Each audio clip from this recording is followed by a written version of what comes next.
Thanks so much to everyone for coming out, and especially to Margaret and Asia Society. Like she said, we've known each other for a long time, and Asia Society has really been pretty central to this entire process. I've been coming to events here since, I think, 2012, 13, right as I was starting this book, and I've learned so much from the events and from the people that I meet at them.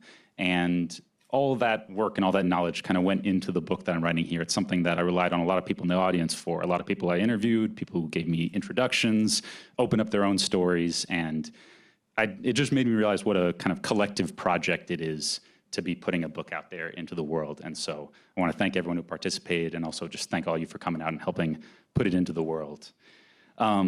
Before we get started, I also just wanted to say, you know, we're out here and I'm going to be talking about China and California. It's a lot of really interesting, complex stories.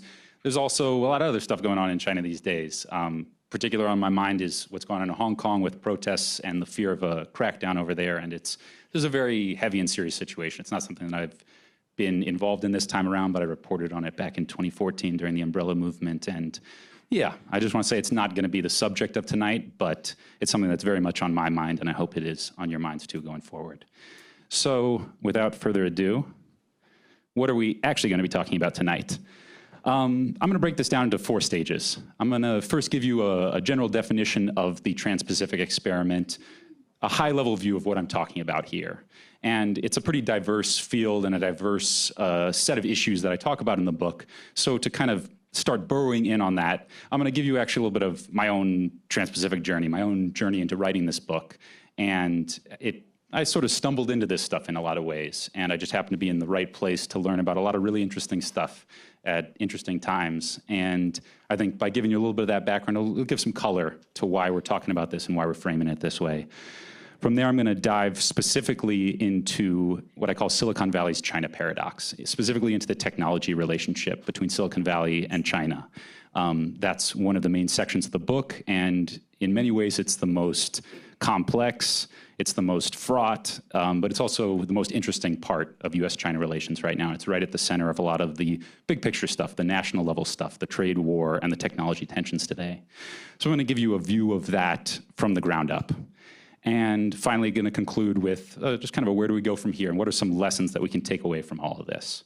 So without further ado, what is the Transpacific Experiment? I define it as the largest experiment ever run in grassroots superpower diplomacy.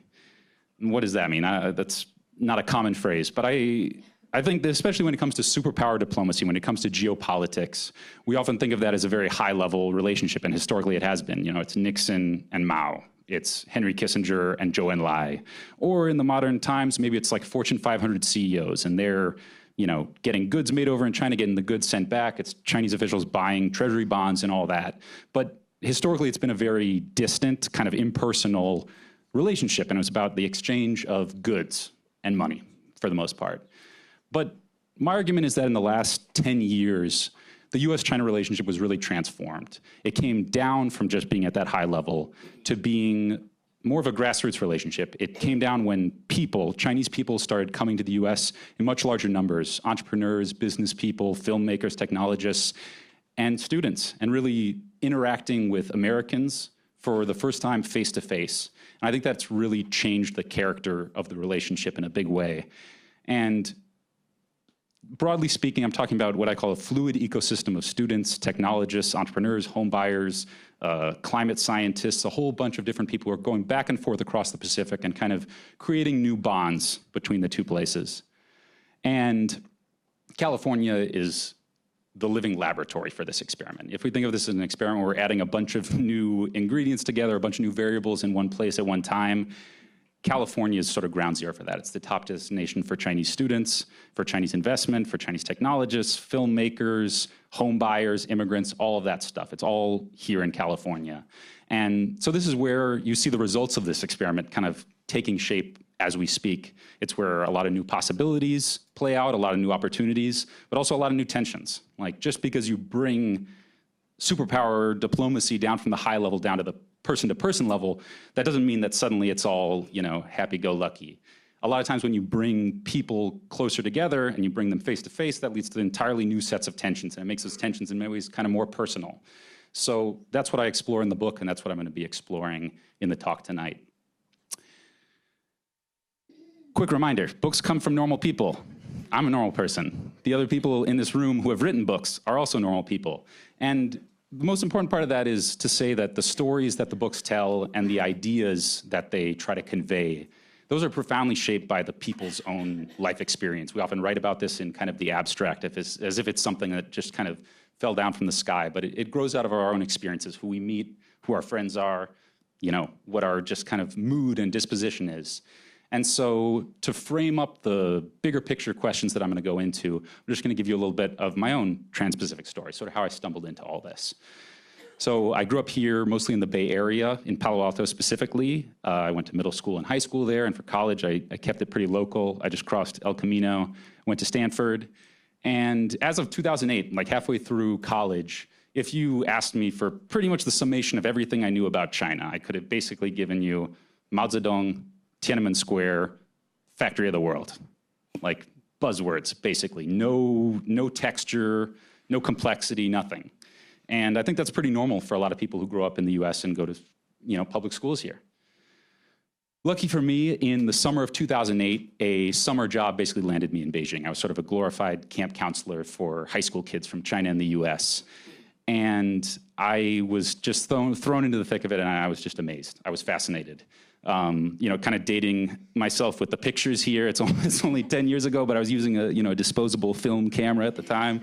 So that's me looking very fresh-faced and youthful on the left. And on the right here, that's the two best Chinese friends I made on that trip. They were the two security guards, the baoan, at my building, at the dormitory where I lived. And we didn't have any common language at all. I couldn't speak any Chinese. They couldn't speak any English.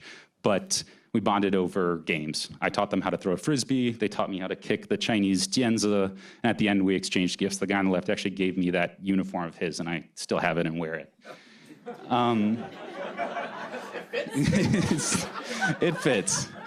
So that was my first kind of brush with China, and I just knew that I had to go back. I knew that as soon as I graduated, I wanted to get back there. I wanted to get in the mix. I wanted to learn more. So I moved back in 2010, first to Xi'an in central China, where I taught English, and then moving on to Beijing, where I started studying Chinese. And over a period of time, the language skills got a little better. That's me on the left trying to negotiate, do a little grassroots diplomacy between the staff for the Beijing subway and a bunch of drunk foreigners who want to have a party on the subway for Halloween. And on the right here, that's one of my best friends. That's Kai Ge. And he and I together founded the first ultimate Frisbee team in Xi'an. And it was through meeting people like Kai and meeting people like my roommate Zhang Wen that really inspired me to want to become a journalist over there. I felt I was just utterly fascinated by their stories, by their family stories, by all that. And I felt that we did a great job in the media of telling a lot of high-level issues about uncovering corruption, all that stuff, but just getting the texture of life. What is it like to be a Chinese person like Kai? That's what I really want to help fill in. And so I set out to become a journalist. I saved up about 30,000 kwai, which is like $5,000-ish dollars.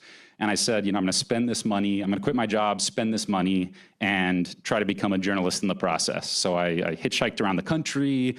I wrote a few stories about a fight I saw at an airport and all this different kind of stuff. But when the money ran out, I had a few bylines, but I didn't have a job as a journalist.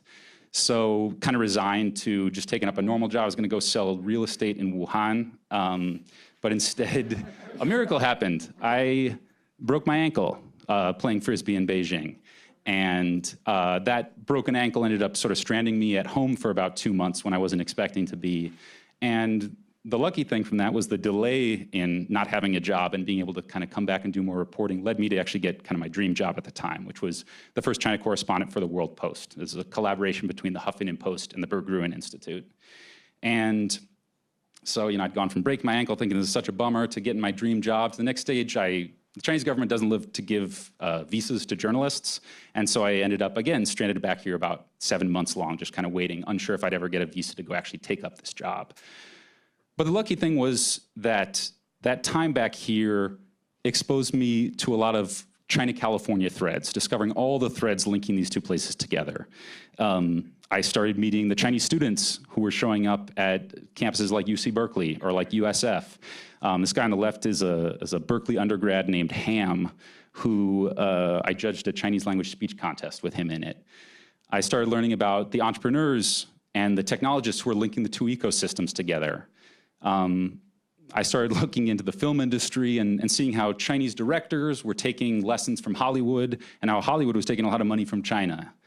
And looking at real estate, mega developments, this is in LA, looking at green investment and climate cooperation between the two places. And even the Chinese American public servants, the mayors who came to this country and who took up really like groundbreaking jobs here in the United States. That's Lily Lee Chun on the left, who's featured in the book. She's the first Chinese American woman to become mayor of a US city.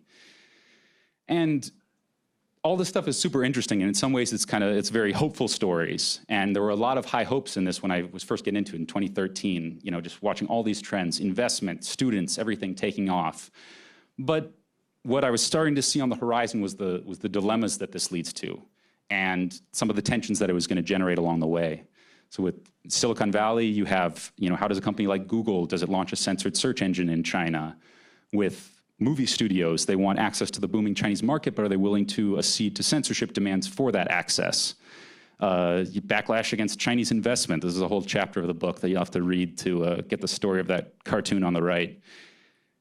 And the way that new Chinese American immigrants who came over in the last 10 or 15 years were entering American politics and American society in a very different way from their predecessors, not necessarily the liberal politics of those who entered during the civil rights movement, but more conservative politics.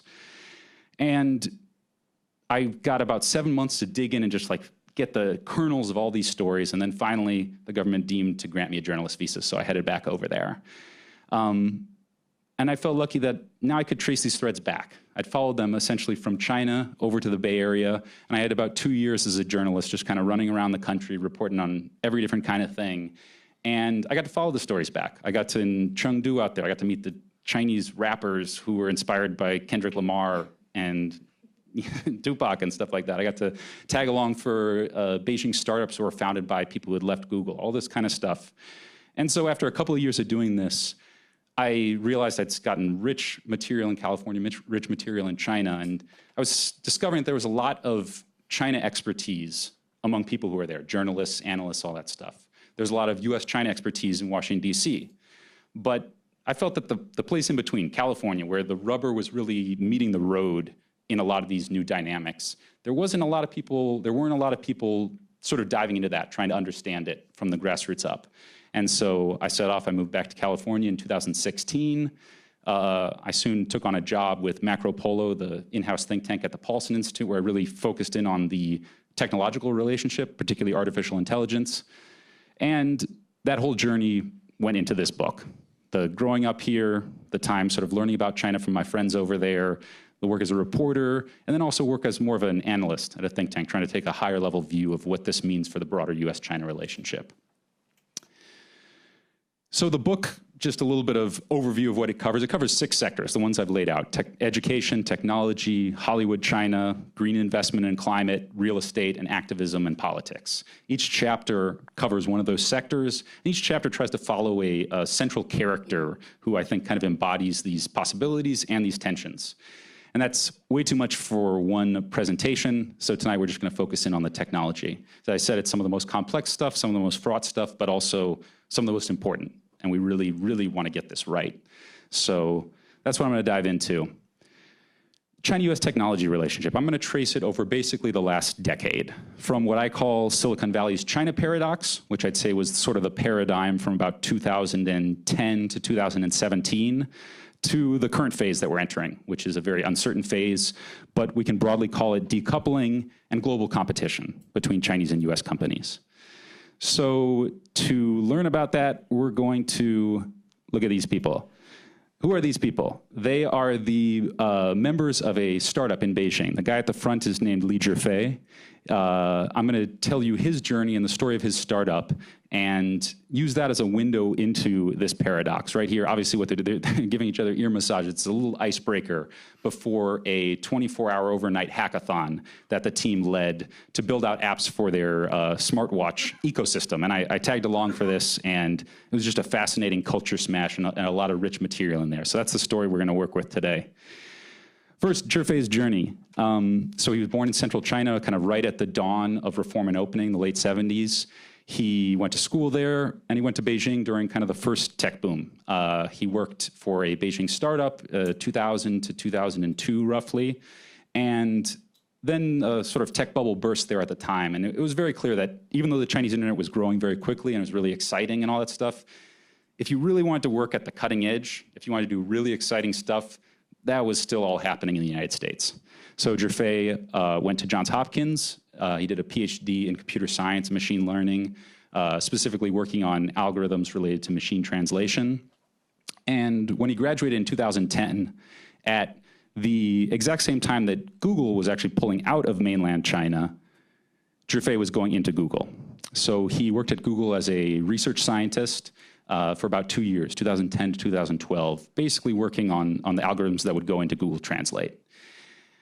And, you know, that's a good life. Being an engineer at Google, it's a pretty cush life overall. You got to work hard, but there's, you know, a lot of benefits, and you're here in the Bay Area. It's beautiful. It's wonderful. But when Zhifei decided to found his own startup, when he wanted to strike out on his own, he headed back to China. And that's where he founded Mobvoi, aka Chumenwenwen.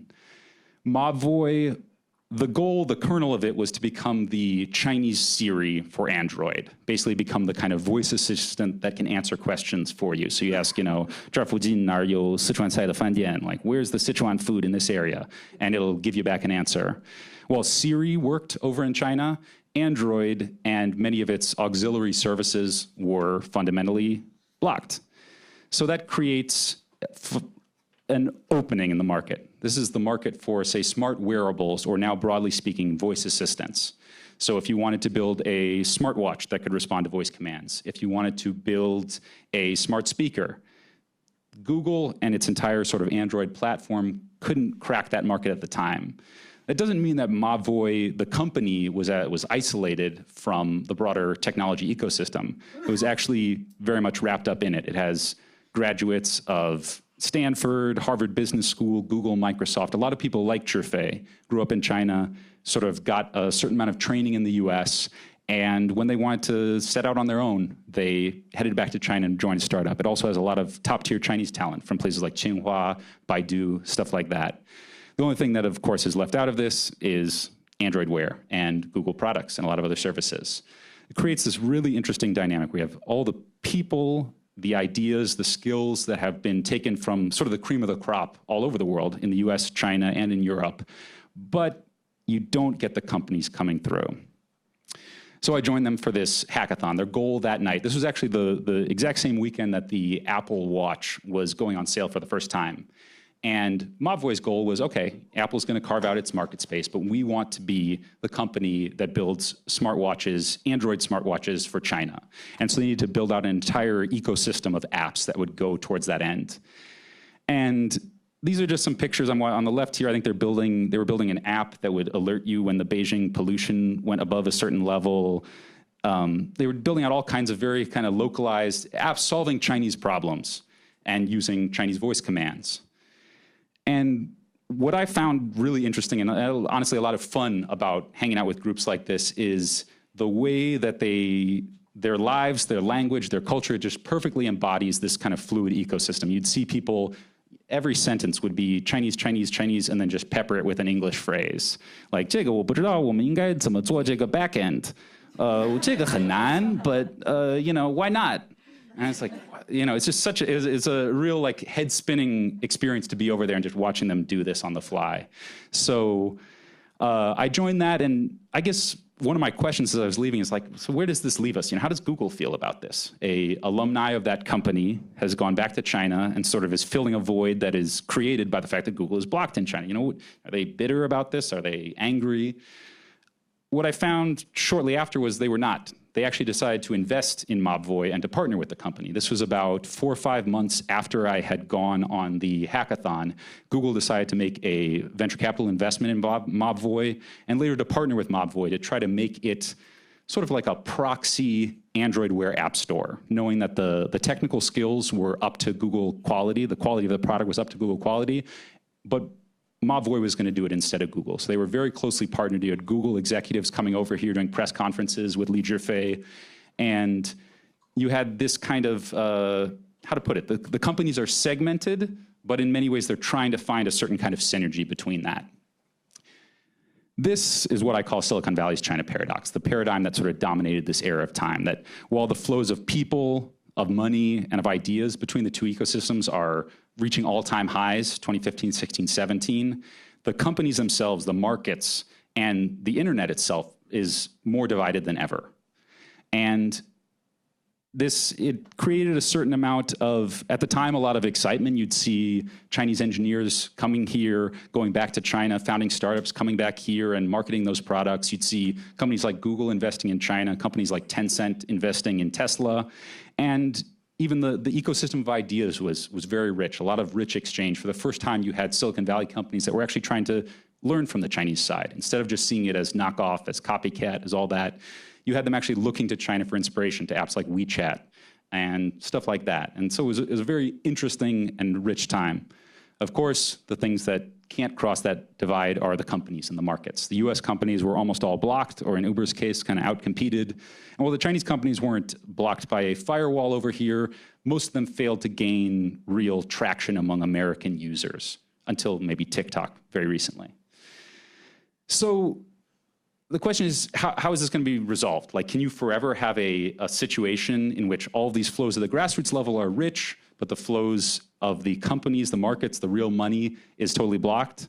You know, if you've got to bring these things into alignment, are they going to be brought into alignment by having the markets open up, having sort of full ecosystem integration? This is what Google and Facebook were going for when they were trying desperately to crack the Chinese market in any way they could. And a lot of people at the time felt that this was the direction it was going.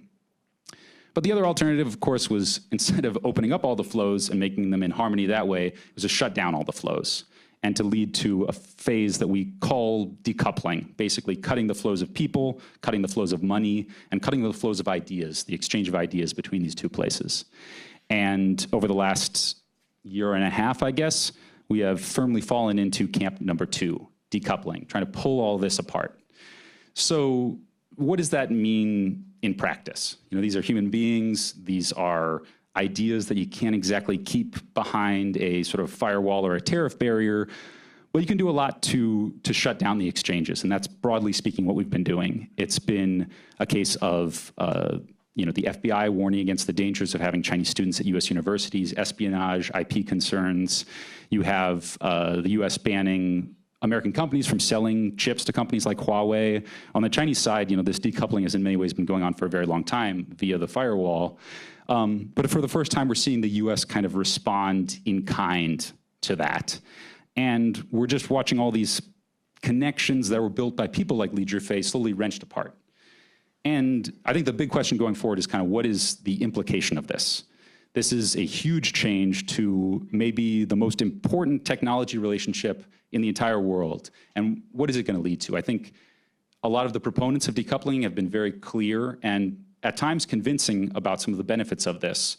Concerns about national security, intellectual property, espionage. That's very legitimate concerns. And probably it was a time when these flows were, in many ways, the government was very hands-off and not involved, not concerned about it. But as we keep all of those benefits, potential benefits of decoupling in mind, I think we also want to keep in mind the costs. Oh, first I'll say, why decoupling now? This was a very sudden change over the last couple of years, and a lot of people put it sort of directly on Donald Trump, but I see it as part of a much larger shift in the relationship. And it's basically a time when we have the national government kind of reasserting control over what had been a very laissez-faire relationship. You basically had companies like Google and Apple kind of running their own technology policy in China.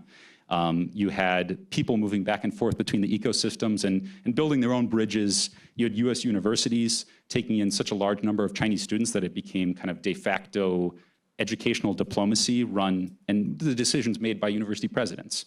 And at some point, the national government says, enough of that. These are national concerns. We have to defend, you know, what we see as the national interest. And so we're currently in this period of reaching to kind of pull this all back under DC's control and under Beijing's control in some ways. That's the big picture of the trend that I think we're seeing with both the trade war and the technology decoupling more broadly. The potential costs of decoupling.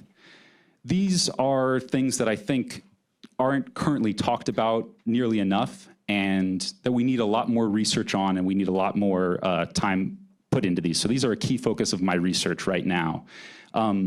I want to make sure we have time for questions and conversation with Ray, so I'll go through some of this relatively quickly. This is research I'm doing on the balance and flow of AI talent. And I think to minimize the costs of decoupling, we have to understand this relationship from both the top down, the sort of DC view, but also from the ground. We need to understand the motivations of people in this. We need to understand what they're after. So what have we learned from this quote-unquote Transpacific Experiment? What have we learned from the results of it?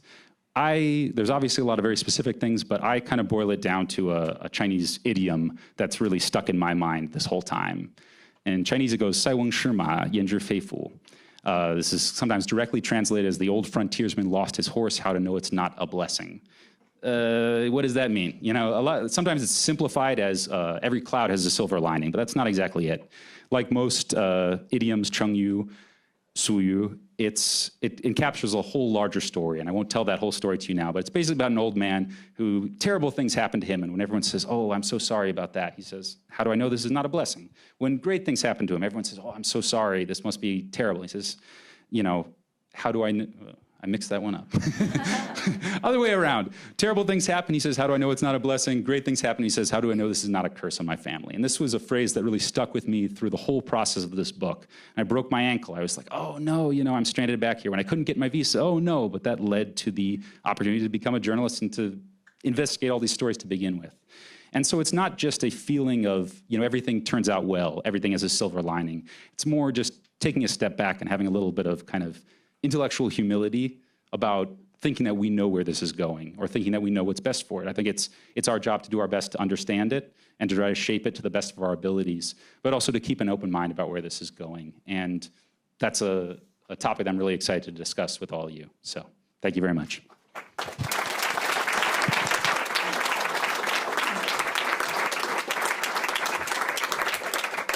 Matt, terrific storytelling, and I love the color of that hackathon.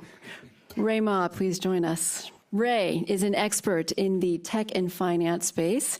She's the former head of Greater China at 500 Startups, has worked at Morgan Stanley, Merrill Lynch, in Silicon Valley and in China, and she is recording this for her podcast, TechBuzz China, which is going to be aired this Friday. Thank you. Yes, that's right. So because this is going to be our first live podcast, can I get everyone in the audience to give another round of applause for the podcast listeners? Thank you. My co-host Ying is in the audience as well. So thank you for that kind introduction. And I just want to say that, Matt, I'm so honored to be here moderating your book launch. I've known Matt for a few years, have had quite a few Xia noodles meals with him. Have not yet played Ultimate Frisbee, but given the severity of your injuries that you've sustained, maybe that is a blessing. So, or maybe not, because like you said, 焉知非福, right? So anyway, I am one of the few who was able to read the book already. So I know it just came out today. Matt keeps on reminding me that when I do ask questions, I need to give full context because I keep on forgetting that not everyone in this room has actually completed the book. So I'm going to basically give as much context before I ask my questions, which is why I have this piece of paper here. So my first question is on education, which is the first chapter, actually, that you discuss in the book, and really interesting chapter. So one of the phenomena that Matt talks about is how in the 80s, such as when my parents came to the US, this was back in 85, most of the immigrants were pursuing technical PhDs. And that is very, very different from where Chinese international students are today. And that's because back then China was very behind developmentally.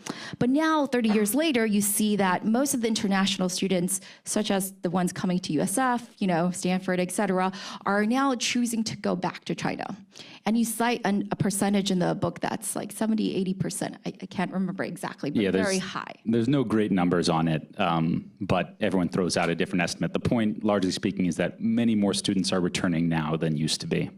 Exactly. So, and that's because they have better opportunities, higher social status, and many have actually a lot of money back home. So, but as you say in your book, you don't want to be the nth engineer at Google. That's a very Chinese way of putting it, by the way. I don't know if you realize. You want to be this part of this elite cohort of ex-Googlers in China, right? It just propels you to a different social stratus altogether. And that's what happened with the guy that you talk about a lot in your presentation, Li Zhifei. Yet, as he says, his Chinese employees are still far behind because of the rigidness of the Chinese education system.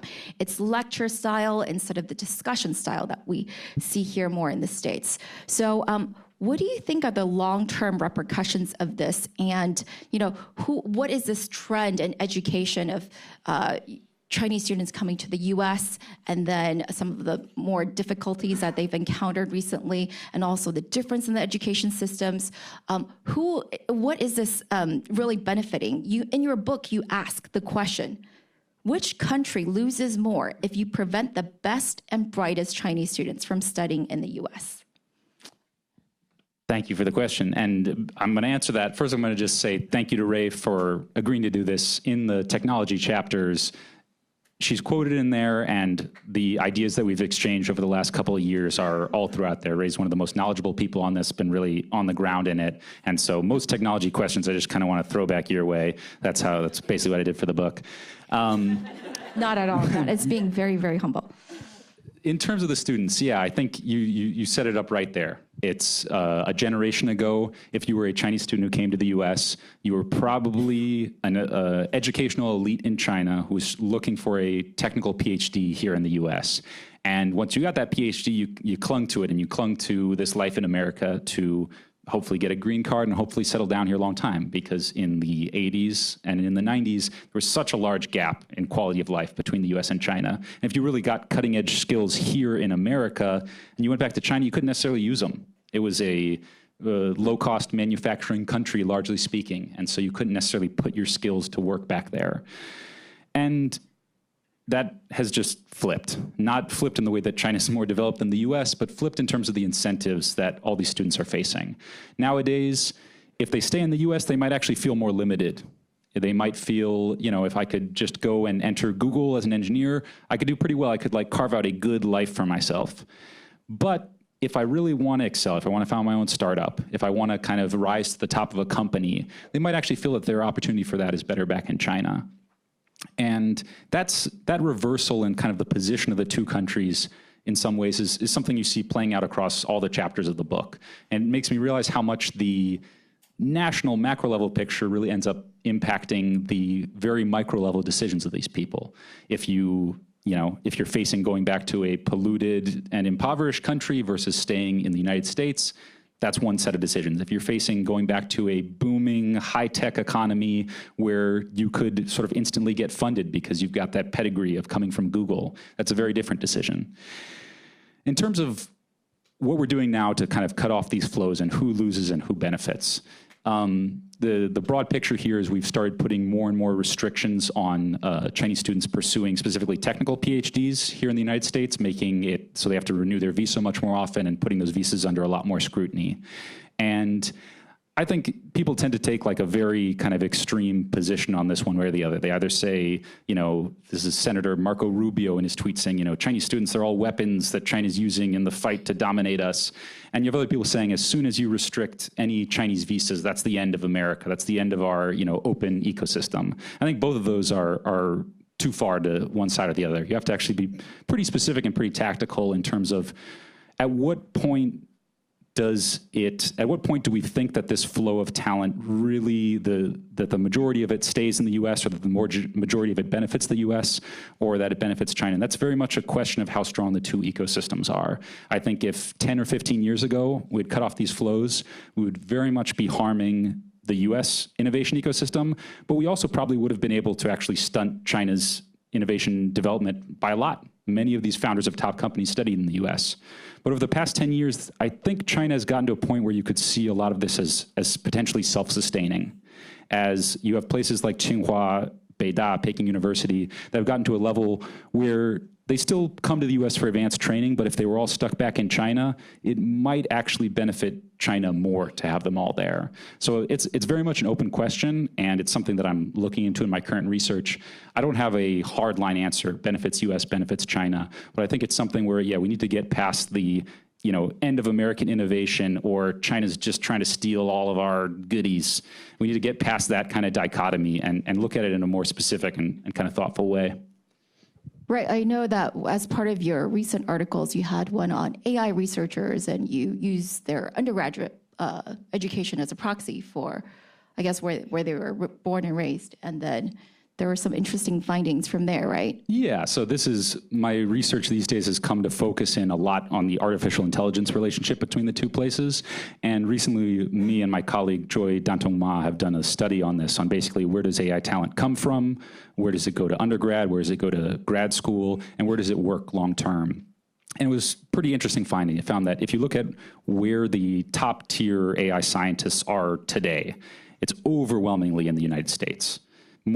Greater than 50% of all that top tier talent is located here in the United States. But if you look at where it comes from, where it went to undergrad, where it grew up, over half of that US talent comes from abroad. And if you look at who are the source countries for that, China is the largest source country for AI talent that is trained here and then ends up working here.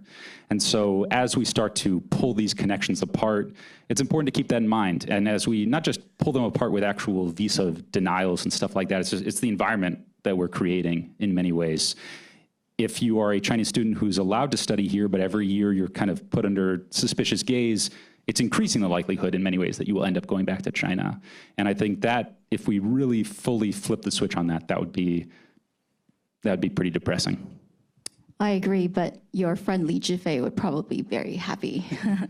So, okay. I have a next question, and this is really sort of out of my own personal interest. You had this great line in your book about the Bay Area being, to those born and raised in China, what Shanghai is like for Americans. And just to give you guys some context, I was born in China, but I was raised in the US, and then I lived in Shanghai from 2007 to 2009. And I don't know how many of you in the audience have lived as an expat in Shanghai, but yay, okay. I see a few hands.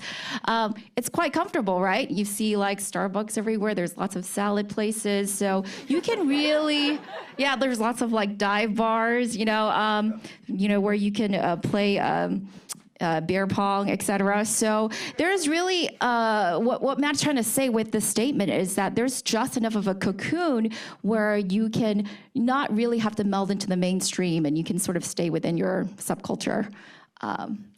To be politically correct. So, you cover folks like Tim Lin in your book. You didn't go over him in your presentation, but Tim Lin, for example, is this guy who was educated in the US and then went back to China to do a startup for actually overseas students.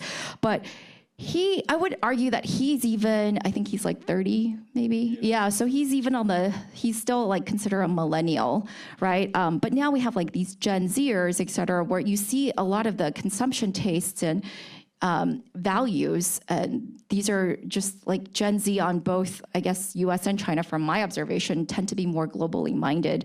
So my question for you is that, what do you envision sort of the cross-cultural interaction to be like for them, right? Not like people my age who, go to Shanghai to eat salad, but, can we hope that there is going to be more cross-pollination and more, like communication with the people who are still prepubescent today, do you think?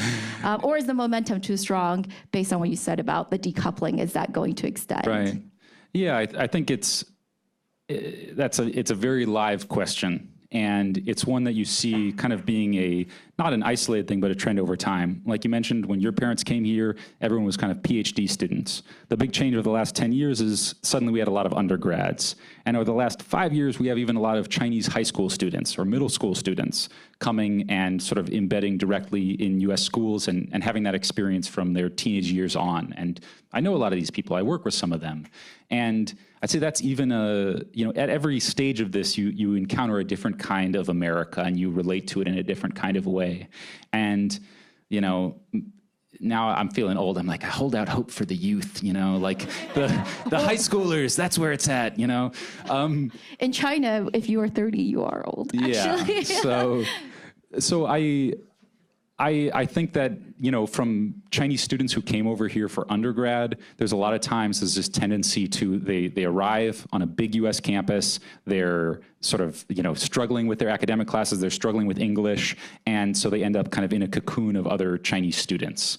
And that can be very insular, and it can lead to not really having the experience over here, not really getting involved. And you see the same thing with a lot of Americans in Beijing or in Shanghai. You go over there, but you're not kind of willing to push yourself out to make other friends, to learn the language and stuff like that. And it's incredible what a mirror image these two places and these two expat communities have become of themselves.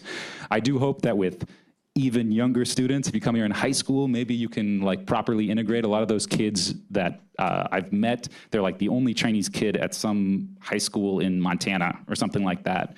And that's a very different experience. And I do hope that there is more of an opportunity to really have that cultural exchange at that point, rather than just arriving in college or later on and potentially encountering a lot of barriers. Yeah. And there are companies, by the way, who are sort of maybe not doing so much cultural exchange, but at least on the education level, companies like VIP Kid that are trying to connect American teachers with Chinese kids, 5-year-olds. And yeah, maybe it's going to be less decoupling and more integration. Who knows?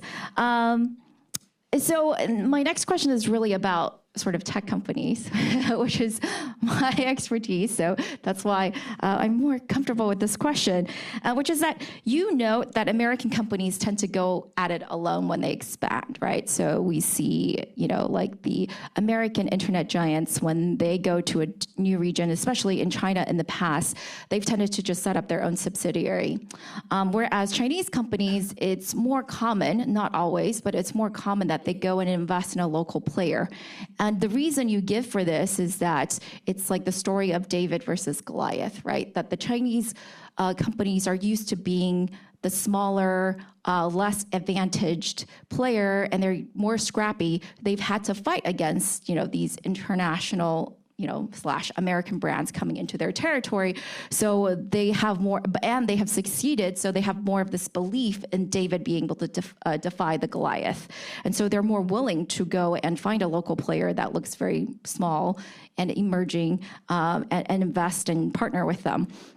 And how do you think this will play out, these two sort of divergent strategies in the rest of the world going forward? Because as you noted in China, there's the Great Firewall, so there's sort of limited things you can do there, but there's plenty of other territories still up for grabs.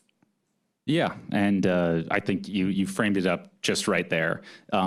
In many ways, as we've seen these markets become even more segmented and divided than before, a lot of the competition between US internet giants, global internet giants, and their Chinese counterparts, it doesn't happen in China, it doesn't happen in the US, it happens in India or in Indonesia or in Brazil.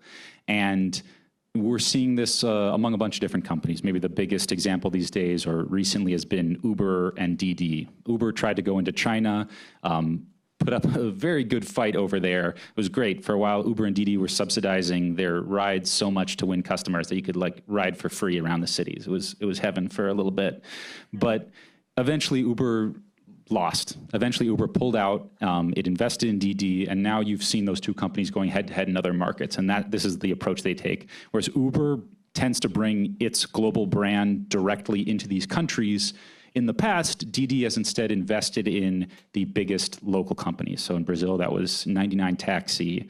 I'm forgetting the one for India right now. But they do this kind of proxy competition in some ways, and it is because of the reason you described. The Chinese companies have seen how hard it is to come in and fight a scrappy local upstart in those places, and so they kind of know that their best opportunity is partnering with those scrappy local upstarts, maybe giving them funding, maybe sharing technology or helping them build their back end or something like that, and letting them do the fighting against Uber or against Amazon or against companies like that.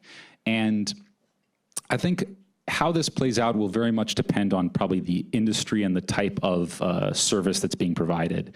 I think a lot of the US companies, Google, Facebook, they learned the lessons in a different era of the internet, an era when Google in the early 2000s, it could basically just throw up a website and suddenly be a global player. It didn't have to localize its services that much because it was a search platform. Same with Facebook. You're just putting pictures up. It's not actually conveying services in the real world to people. But a big change in the internet in the last few years has been it's a lot more granular. It's a lot more nitty gritty. It's about actually, handling a fleet of drivers or actually putting scooters out around the cities. And that requires a lot, even more of that kind of like local grit and local know-how. And I think that is maybe something that will lean in the favor of the local startups, whether they're in Southeast Asia or somewhere else. But Silicon Valley's, it's cast its net pretty wide, and it has a lot of brand recognition in a lot of places. So this one's very much up for grabs. I think one sort of shorthand version of this people sometimes use is, Silicon Valley will dominate the developed world, the US, North America, Europe, and China might have an edge in partnering in places like Southeast Asia, India, and places like that. We've yet to see if that's really going to come to fruition, but I think as a kind of a mental model to check against in the future, that might be a good place to start. Yeah, well, every tech company I know of claims they localize to their region. So, but yes, I have definitely heard that Chinese companies, tend to boast that they localize better because they are more operational. They're more willing to go and do the dirty work and be nitty gritty, et cetera. And, maybe they have more in common with the developing markets. We'll see if that's true. So speaking of localization, here's an interesting question. So besides tech, as you guys know, based on Matt's PowerPoint just now, he covers a wide variety of other sectors, right? And one of them is Hollywood or entertainment and content. And I love reading this section because I actually worked for 3 years in China for a media investment bank and investment firm. So I saw firsthand how it went from no one thought of China as a box office draw to everyone's all the studios and all the talent are trying to go to China and everyone wants to set up a JV. So as you explain though, the two sides actually want very different things. So you say that China wants respect and China wants to put out its content for everyone to love the content, whereas Americans just want cash. I'm just putting it crassly, okay? But despite the trade war, Hollywood actually still continues to do really well in China. We saw some of the recent blockbusters like Endgame, for example, do really well in China, and so continues to win over hearts and wallets. Do you think this is going to continue? And just to give you a little context here, Matt does this really cute poll in the book where he asks the kids in China, do you think Mickey Mouse is Chinese or American? And the kids apparently answer in this way, we think he's both. He's equally Chinese and equally American. So it seems that for entertainment, at least, the content is being, at least from the Chinese audience's perspective, they're treating it as Chinese. So do you think this is going to continue, or do you think it's going to be affected by some of the other headwinds we see in the relationship between the two countries? Yeah, this was one of, for me, the most fun chapters to research and to write about and to just dive into. The Mickey Mouse question, it came up because I was visiting Shanghai Disneyland for research, and I was in front of it, and I was just standing there kind of looking at the gates, and a little Chinese kid came up to me from behind. He goes, "Lao Wai," foreigner. And I'm used to that. That happens a lot in China, but I thought, okay, I'm a Lao Wai to him, but he's about to go into Disneyland. He's about to see Mickey Mouse. He's about to see Donald Duck. Are those Lao Wai? Are those also are those foreigners, or are those? Because when he hears Mickey Mouse speak, Mickey Mouse is speaking Mandarin. In the park, he's going to see Mickey Mouse dressed up in a Tang Dynasty era coat and stuff like that. So I sent a WeChat message to my old coworker in Xi'an who ran an English school that I taught, and I said, can you just ask all the students, do they think Mickey Mouse is an American or Chinese? And so she polled all the kids and took videos of their responses. And yeah, it was a little bit all over the map. Some were just they were like, I've never thought of that before. Some of them gave the kind of politically correct, yes, Mickey Mouse is both American and Chinese. Yes.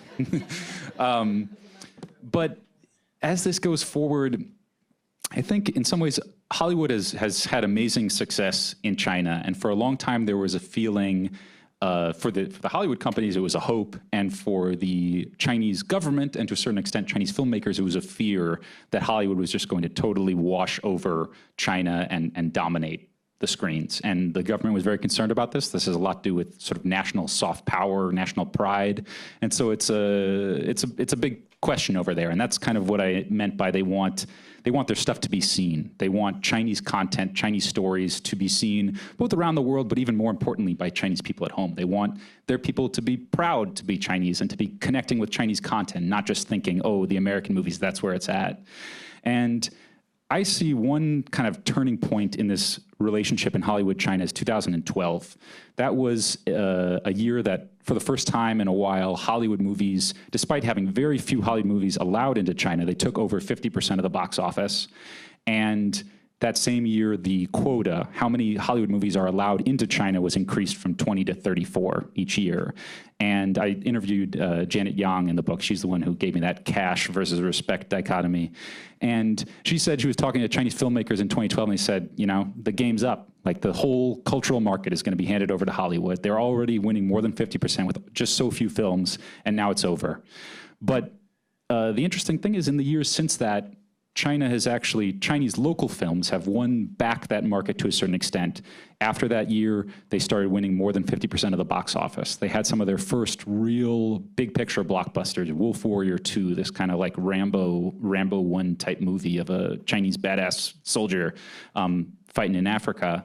And I think that while the American movies, the Avengers, Fast and the Furious, like these mega franchises have a huge market in China, have a huge pull over there, we've actually seen the beginning of Chinese films that are able to adopt enough of those Hollywood techniques to look good for the first time, to like really look like a sort of glossy, shiny Hollywood movie, but still starring Chinese characters, telling Chinese stories, and all that kind of stuff. And I don't think that this is not a market that's going to go all one way or the other.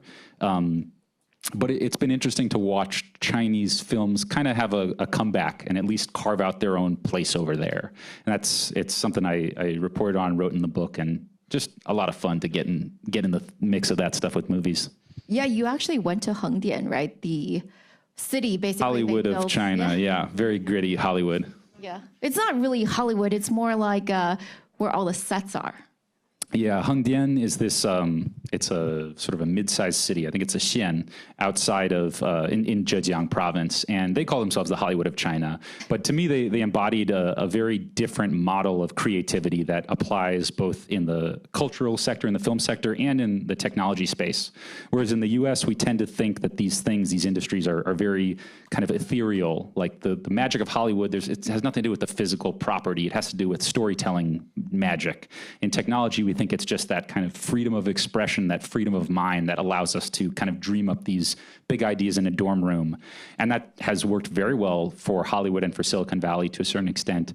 The approach that China's taken, it puts a lot of value on these industries, but it often takes a very different approach. It takes a very like tangible, physical approach, which is, no, we're not going to have full freedom of expression. No, we're not going to have a free and open internet, but we're going to put enough qualified engineers. We're going to put enough, flood it with venture capital money. We're going to build a bunch of incubators. And in Hengdian, we're going to just build a bunch of film sets. And if we throw all these ingredients together, we think that we can cook up something approximating innovation or something approximating sort of cultural currency. I think the thing in the last 5 years has been it's been very much a surprise to a lot of people in the U.S. to see that actually has kind of worked. Yes. All right. I know we're almost out of time, so I want to go to the last question before we open up to the audience for questions. So, Matt, as we know, this Transpacific Experiment that you've chosen to cover is constantly evolving, right? Even from when I first knew you were starting the book, just a few years back when you were starting the Chinafornia newsletter, to now, I think things have changed quite a bit. In all the sectors you cover, real estate, education, technology, politics, etc. So other than following your work on Macro Polo and following you on Twitter, which I suggest everyone in the audience does, how should we continue to keep abreast of everything that's going on? So can you give us some resources? What do you do? And what are you focused on these days? And how do we, as normal folk not doing this for a living, be be just a little bit as smart as you? So the first thing you should do is you should listen to the TechBuzz China podcast, hosted by Ray and by Ying somewhere back there. Honestly, that's one of the ways that I try to keep up to pace with Chinese technology and Chinese tech companies. Like, when I was over there, I was using all the apps. I was like really in the trenches with it. But now it's hard. This thing emerges: TikTok, Douyin, Toutiao, all these like brand new companies that are hugely important, that are doing new and interesting things. And for me to understand them, I honestly turn to that podcast. They do great sort of explainers on each company and each trend that arises. So that's in the tech space. I could have sort of specific recommendations on Twitter accounts to follow and stuff like that. But especially, I know a lot of people here have some connection to China, or maybe have friends there or something like that. And if you're someone who falls into that camp, I'd say the biggest thing I would advise is just stay in touch with those people. Keep talking to them, keep asking them what their take is on everything. It's often, I will sometimes just poll my WeChat friends. Something when Google was going to introduce Dragonfly, its censored search engine, into China, I just sent out a WeChat to all my friends saying, if Google created a censored search engine in China, would you use it? And I was expecting them to be like, no, we don't want that stuff. But they overwhelmingly were like, yeah, like that'll be way better than Baidu. And it's, no shade. But that's, if you're someone who has those connections to China, I'd really advise just keeping them up. It takes a lot of work sometimes to keep up those connections, but they're so important. And if you are not someone who has that sort of personal investment, go out and watch some Chinese movies. More of them are showing up in the US. And when reading all this high-level stuff about a trade war, a technology war, whatever we want to call it, just keep an eye out for the more personal articles. I think one of the big changes in China journalism and coverage over the last 5 years or so has been there's a lot more reporting done by people who are young, who kind of went over and learned about China first as living there and then became reporters. And I think that gives a different perspective. And there's people like Amy Chin at the New York Times, Yuan Yang at the Financial Times. There's a lot of really talented young people. And so even while you're keeping an eye on all these high-level issues, I just say keep an eye out for those vignettes, for those little stories, because they cast a different light on things. And I think it's a really important thing to keep in mind, even while everything else is going on. Yeah, and I think that's something Matt does really well in his book. It's that he really goes into the personal stories, right? So it's not these headlines, but these very, very intensely intimate narratives where you get to see like really the different shades of gray and how people are thinking about issues, right? It's not always black and white. It's very much shades of gray.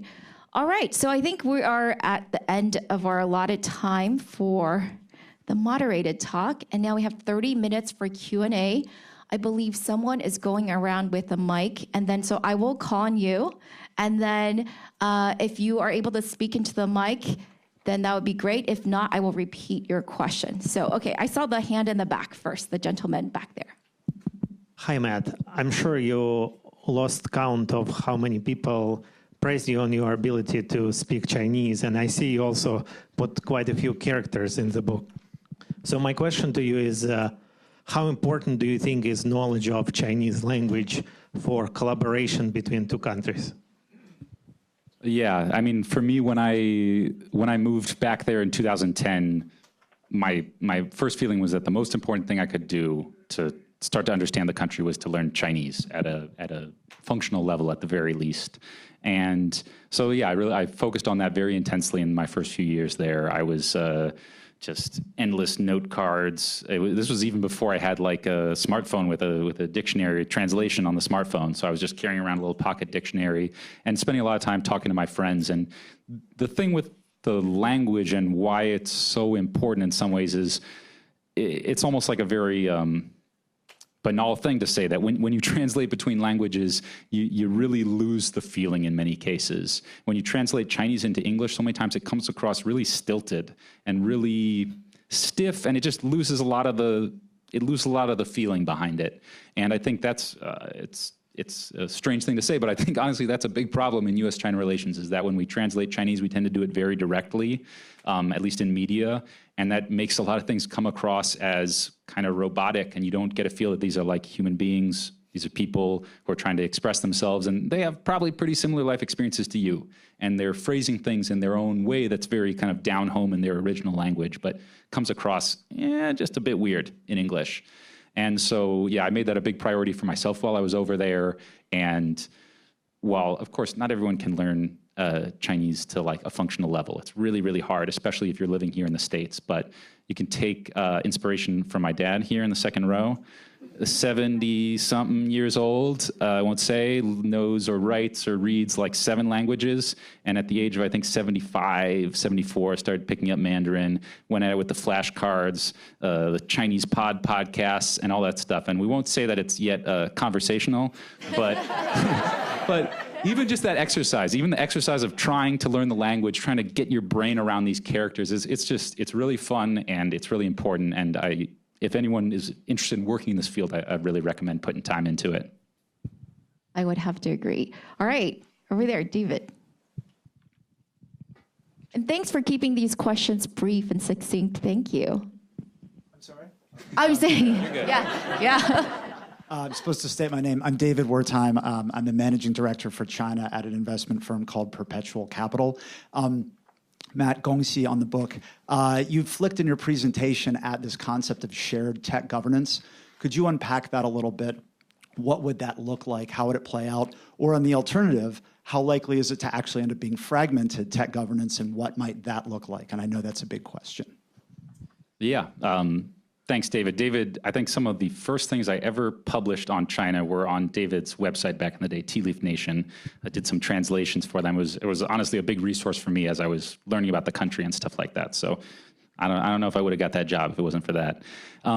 Shared tech governance. This is a big focus of mine these days because, like we said, all the momentum right now is towards decoupling, towards sort of casting a lot of suspicion on any kind of interactions, whether it's research collaborations, students, conferences, all that kind of stuff. And the big picture point that I want to drive home and that I'm spending a lot of my personal time working on these days is that as emerging technologies become sort of filter out into many different aspects of our life, artificial intelligence, quantum computing, blockchain, as these things start to play a larger and larger role in our economic systems, our military systems, our social systems, it's going to become increasingly important to exercise a certain amount of oversight and control over them. It's not going to be enough just for the United States to have an absolute edge in these fields. It's important that, in the same way you can think of it, this is I hate to bring a weaponized analogy into this, but if you look back on the early days of the Cold War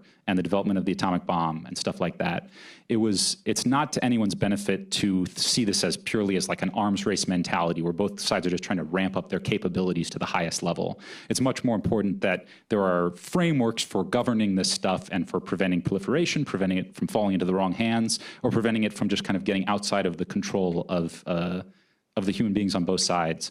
And so we're very, very early in this process. And right now it'd be very hard to try to get the US and China to come together on some kind of like artificial intelligence treaty or something like that.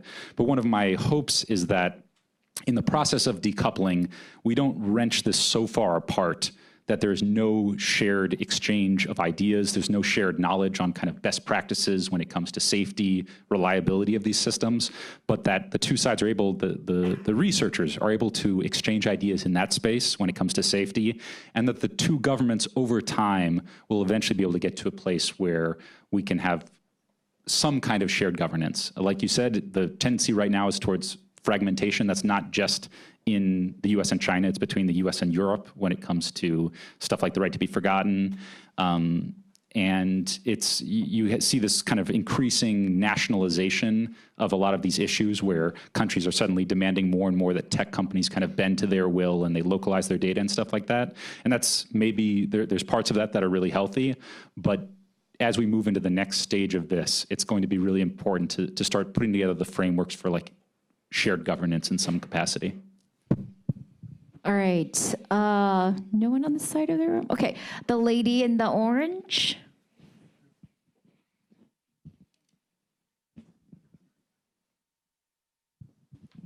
Hi, I'm Genevieve. Nice to see you.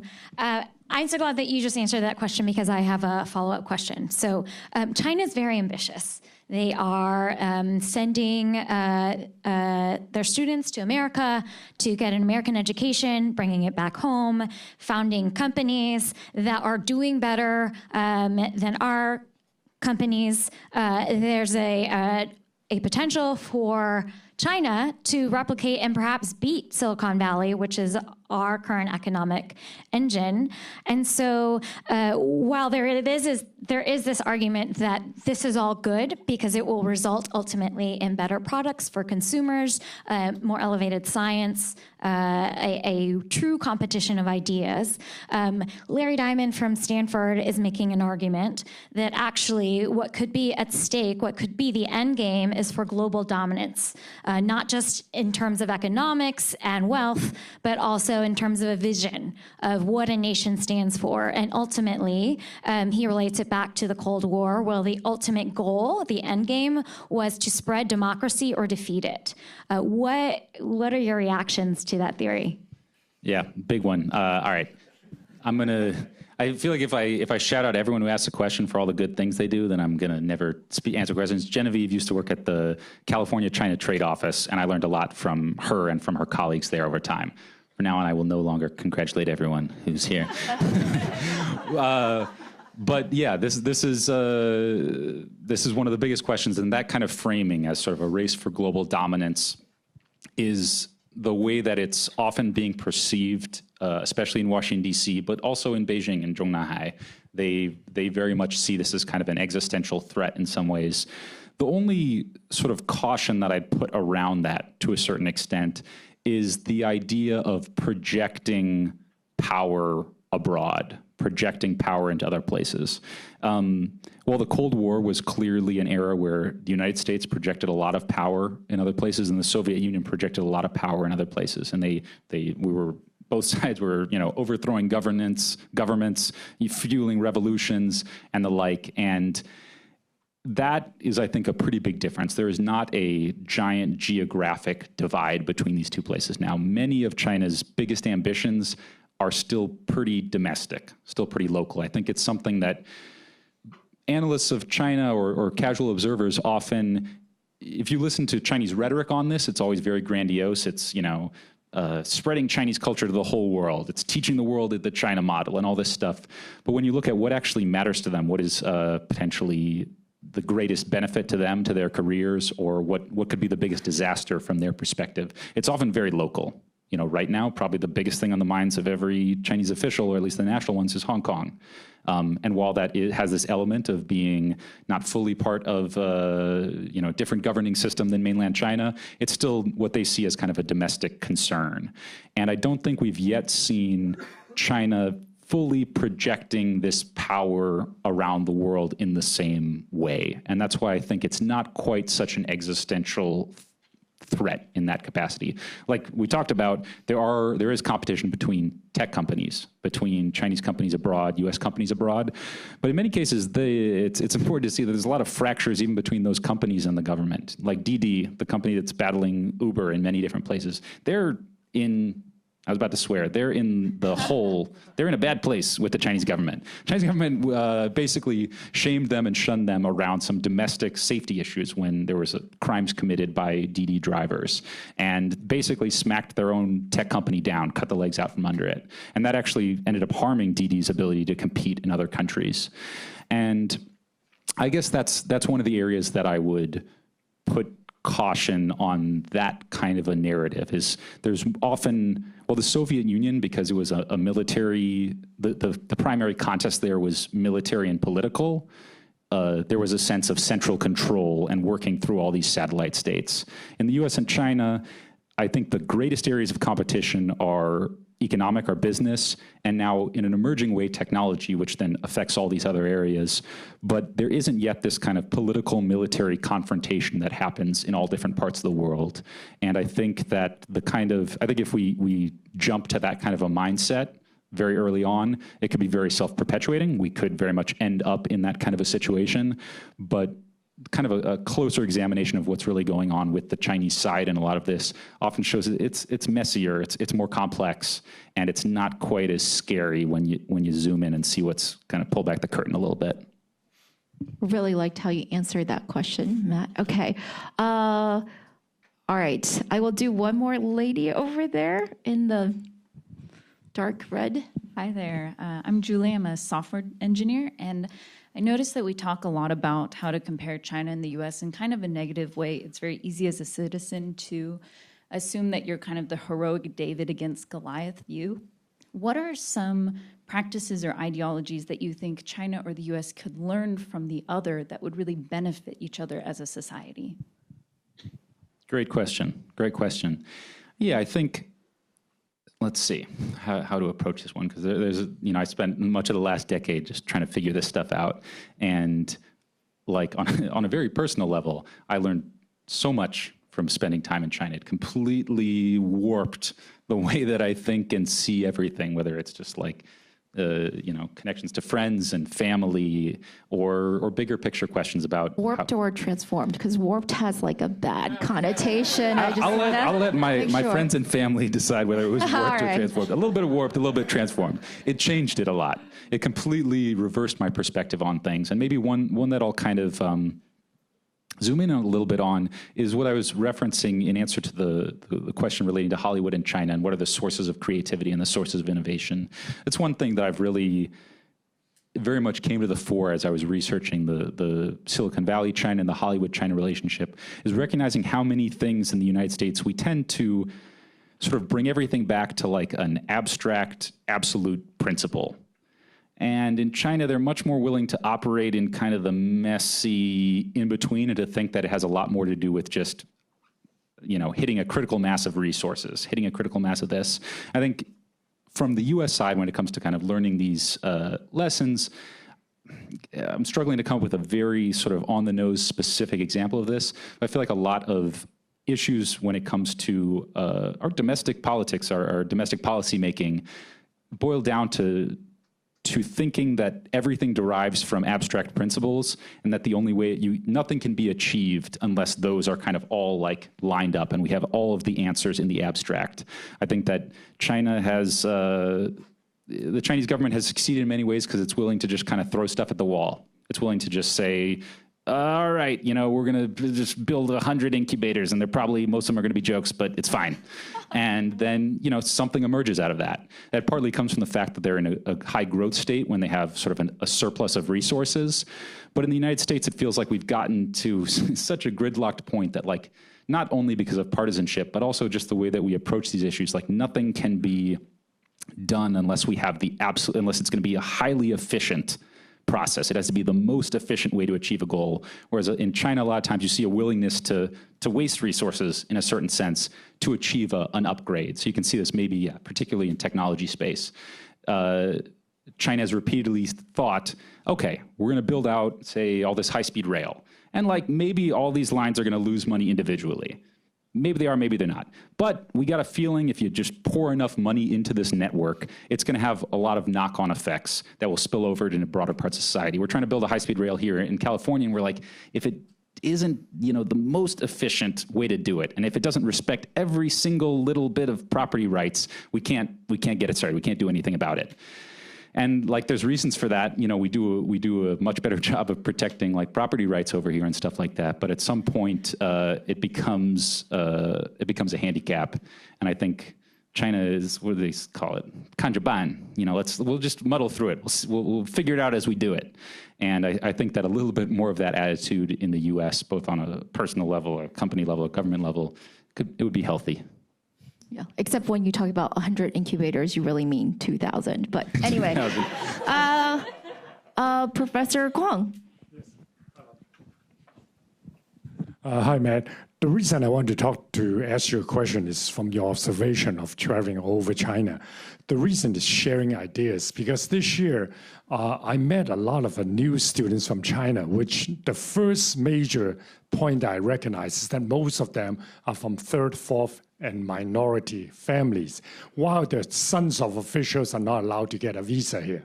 Now, the most important question I start seeing the value is very different from folks that I met 5 years ago, which you know about from Shanghai, Beijing, Guangzhou, and so forth. When you travel all over, let's say when you go to Kangding and places like that, what kind of things do you see? Because for me, I don't see them as the typical students that we've been working with, and I like to see how will that you can view them in terms of the future U.S.-China relationship. Thank you. Thanks, Stan. When Stan references the second, third, fourth tier cities, that's China speak for getting increasingly small and rural and just not Beijing and Shanghai. Those are first tier cities in the rhetoric. So one of the cool things about China, and one of the reasons why I love exploring a lot of sort of big picture questions there, is you can basically time travel in China. You can go from Beijing to a city like Shijiazhuang, just a few hours away in Hebei. You've kind of gone back in time about 10 years. And you go further west. I won't blaspheme Xi'an because I love Xi'an, but maybe some cities in Ningxia or something like that, or Inner Mongolia, and you're really going back in time. Things are literally 15, 20 years behind. The products, the technology, the receptiveness to ideas, it's all in different stages. And I think what you're describing of more students coming from those different environments, I think is a really interesting phenomenon that could affect all the trends that we were talking about earlier. You know, if you come from Shanghai and you come from a wealthy family, and you know, your parents got it set up such that if when you graduate you want to go home, you're going to basically inherit, like, you know, a tire business or something like that, then you have a certain attitude towards your time here in the US. You have a lot more sort of confidence in yourself and in your own country. And sometimes that confidence means a certain closedness, like an unwillingness to learn. You see that, you know, it's a phenomenon when a lot of Americans travel to different countries because we're so confident in ourselves, we don't necessarily think we have a lot to learn from other people. And I think you see the same thing with students from different sort of classes and from different places. And I guess my hope in what you're describing of more students coming from second, third, fourth tier cities is that there's a little bit more of that openness. And honestly, it's just maybe a more interesting group of people, not a bunch of people who necessarily grew up in Beijing, in Shanghai, going to international schools. People have really different experiences. People from ethnic minorities, people who grew up in just dramatically different places. And I hope that would lead to a little bit more of a interesting mix. Yeah. This gentleman up here.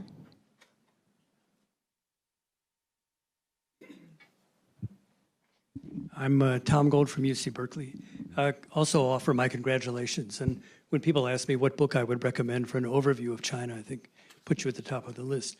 In terms of recommending ways to follow, I think Sup China, you know, Jeremy Goldkorn. And what's the podcast? It's called Sinocast? Seneca podcast. And TechBuzz, her podcast is part of that network as well. A lot of great stuff. I don't know what Chinese word you have in your head when you're thinking paradox, but Beilun. Because I think Maodun, which is contradiction, which is more of a Marxist term, right. But nonetheless, I think it better captures what's going on in China. So when you mention Generation Z, I mean, I just came back from a month in Shanghai. Okay, you know, it's not hardly a third-tier city, but it's very much a global city and how representative it is. But you talked about the Generation Z, and you see them all these fancy malls, and they speak English, and they go to international schools, and they're planning on going abroad, and they've got chauffeur, you know, limousines, all that kind of stuff. On the one hand, you've got this globalized generation. On the other hand, you have a regime at the top which is trying to crack down to prevent them from really being globalized, to monitor and strictly control their access through the internet, allowing travel and all of that sort of stuff. It seems to me that's such a contradiction. How do you see that playing itself out? Yeah, the contradiction, Maodun. That is a good term for all of it. And I mean, this is a tension you see playing out almost across like all of the sectors covered. And in some ways it goes to when I was answering Genevieve's question about, China projecting power abroad. There's often a huge gap between the experiences and the goals of Chinese people who are themselves venturing abroad or companies that are venturing abroad and the government's attitude towards that. We tend to see Washington, D.C., the broader China conversation tends to see these people as like emissaries of China, all representing the Chinese government. But oftentimes they themselves are in conflict with their own government. When it comes to Generation Z, I call these people mini-lennials, just like the people who are just, a little bit below me. Just, a couple of years. While the government has exercised very strict control over the internet, and they have a lot of cultural controls as well, I've just found these people to be more conversant in international things than ever before. Like if you are my age, 24, you didn't, not 24, you didn't experience something like YouTube until you grew up, or even just any online video streaming platform until you were a certain age. And, if you were a middle schooler or a high schooler who wants to learn about another country, you basically have to check out books. And despite all the divisions in the internet, if you look on the Chinese platforms themselves, they still have a ton of international content. All stuff gets reposted over there.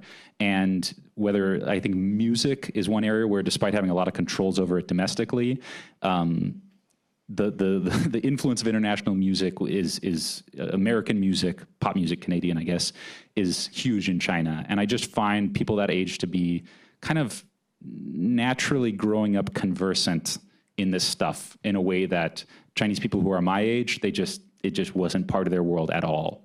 And so despite that kind of contradiction, despite all of the attempts of the national government to sort of strictly control and crack down on this stuff, I think a lot of times we if looked at from afar, we tend to overestimate how much that sort of limits a person's own views and attitudes. And I'm hopeful that your folks in Shanghai and this group out there is growing up with an image of the U.S. that isn't defined by their government.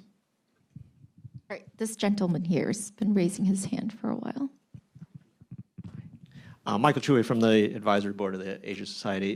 Congratulations on the book. Look forward to reading it. One of the things that I observe you drawing out is the connection between people's personal experiences and relationships and broader topics. And I think there's a fairly straightforward line in terms of Chinese who come here and their business exploits. I'd love for you to reflect on that experience of Chinese people who have come here and then taken on roles in policy. From the president on down, people have had experiences in the United States and elsewhere in the Western world. And how has that been reflected in the way that policy gets done? And is this policy and politics back in China? People who come here and end up going back there. Got it. Yeah, I think this is, for a long time, this was kind of like the great hope of a lot of people who wanted China to move towards a more democratic future. They'd say, wow, Xi Jinping's daughter studied at Harvard. That must mean he's got a soft spot for America. I think Jiang Zemin, he went to USF at some point. A lot of high-level Chinese officials at this point have had some kind of international exposure. And I think the going assumption was, they'll come here, they'll bask in this freedom, and they'll just be like, okay, I got it. Let's go back. Let's go make it like that. And that has very clearly not played out exactly as desired. I think the way that I kind of observed it very close up, I can't speak to, Xi's views on Harvard and stuff like that, but I talked to a lot of Chinese students who are here now, or who were here and then went back to China very recently. It's actually the first article I ever wrote for The Atlantic, was about interviewing Chinese students who had come to the US and gone back to China. What lessons did they take away? And you can look at this on sort of two levels. There's the political lessons they take away. And in general, the answers are not totally great. Not exactly what we'd like to see from an American perspective. A lot of times students come here, they witness democracy, and they think, this is messy, especially the last few years. You're like, this is just ugly. This does not seem sane. This does not seem like a good way to run a country. And I think a lot of people take that attitude back with them to China. There's, this is just anecdotal, but there's also some surveys put out by Purdue, a think tank, or a department out in Purdue, over the views of Chinese students towards democracy. My memory of the results is that they basically came down 50-50 on people who said democracy is a good form of government versus democracy is not a good form of government. And when you ask them about their perceptions of the United States and their perceptions of their home country of China, the perceptions of the United States were split. A lot of people said being here improved their perception of the U.S., but a lot, maybe even more, I have to check the numbers, said that their perception of the U.S. actually went down from being here. I believe it was more, the survey results are included in Matt's book. Yeah, page, 100 and something. So in a lot of ways, that's kind of disconcerting. And their views, just to finish that point, many of times their views of China improved during their time in the United States. I think we have this tendency to think, they'll come here, they'll discover the truth about their home country, and they'll be changed. But my experience in Xi'an was I left my good friend at home while I went out to do something. I came back, he was on YouTube looking up videos of Tiananmen Square. I was like, whoa, this is interesting. Okay, what do you think of these videos? And he was like, I think they did the right thing. I think it was good. I was like, that's not what I thought. That's not what I would have expected the reaction to be. But it's a different feeling when you're talking about your own country and you're talking about your own experiences and the sensitivities we have around that, the feeling that we get when it feels like when I'm an American in China, I think I'm more kind of patriotic than ever. I'm pumped on America. I think it's great. And I think when people challenge me or talk about, Trump or politics, I think, you don't get it though. Tangent. Tangent. But the area that I think is really hopeful, and this is what I saw from a lot of people that I spoke to, current students, is that despite the fact that their political views, their hardline political views, what do you think of democracy? What do you think of the US? What do you think of China? Those views didn't move in the direction that I had been hoping that they would be.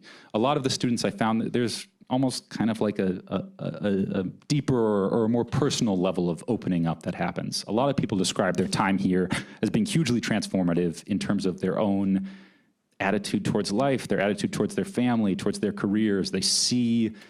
I think they're often very impressed by daily life here, but not necessarily impressed by the political system. And that's not exactly the outcome I was hoping for, but in some ways I think those kind of personal transformations can be really meaningful. And I've seen it in a lot of Chinese friends of mine who have had exposure over here, and I really hope that stuff sticks. Can we do one more question? All right, last question. I'm going to go with this side of the room just because. All right, the lady over here. Well, first of all, hi, I'm Christina. I'm a research assistant at the American Mandarin Society. So actually, I was wondering, in your book, had you looked at any companies, like Chinese companies, that invested in Silicon Valley here, and how are they faring? Yeah.